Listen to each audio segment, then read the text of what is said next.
সকালে রুটি দিয়ে খাওয়ার কিছু না থাকলে ঝটপট এটা বানিয়ে ফেলি, কাইন্ড অফ সন্ধ্যার একটা স্ন্যাক্স আইটেম। হ্যালো এভরিওয়ান, আসসালামু আলাইকুম। সবার কি অবস্থা?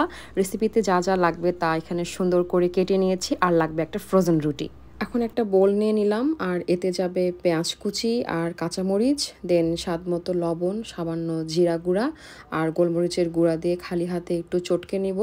চটকানো হয়ে এলে 2টা ডিম ফেটে দিব, দিয়ে কেটে রাখা টমেটো কুচি, কুচি করা ক্যাপসিকাম, এমন না যে এগুলোই দিতে হবে, দিবেন যেগুলো আপনার বাসায় অ্যাভেলেবল। আর দিব ধনিয়া পাতা, দিয়ে ভালোভাবে মিক্স করে নিব, মিক্স মিক্স মিক্স।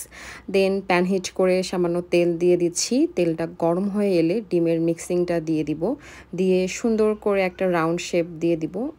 এটা একটু ফাস্ট করতে হবে। দেন মেইন পার্ট এই ফ্রোজেন রুটি এইটার উপর দিয়ে দিব। এমন না যে ফ্রোজেন রুটি লাগবে, নর্মাল রুটিও দেওয়া যাবে। দেন ডিমটা নিচ থেকে হয়ে গেলে বিসমিল্লা বলে উল্টাই দিব। যাক, পারছি আলহামদুলিল্লাহ। এই পর্যায়ে এক সাইডে টমেটো ক্যাচাপ দিয়ে স্প্রেড করে দিব, লাইক এমনভাবে। দেন রুটিটা ঠিকমতো কুক হয়ে গেলে এভাবে মানে মাছ বরাবর ফোল্ড করে নিব। ব্যাস, আরও একটু এপিট ওপিট ক্রিস্পি করে ভেজে উঠায় নিব। দেখতে কত ইয়াম্মি লাগছে না? Yes, and crispy also. এখন এটাকে নাইফের সাহায্যে 3 কোণা শেপে কেটে 3 পিস করে নিচ্ছি।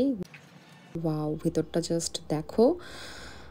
সাথে এক্সট্রা সস দিয়ে গার্নিশ আর এক্সট্রা সস দিয়ে একটা বাইট দিলাম।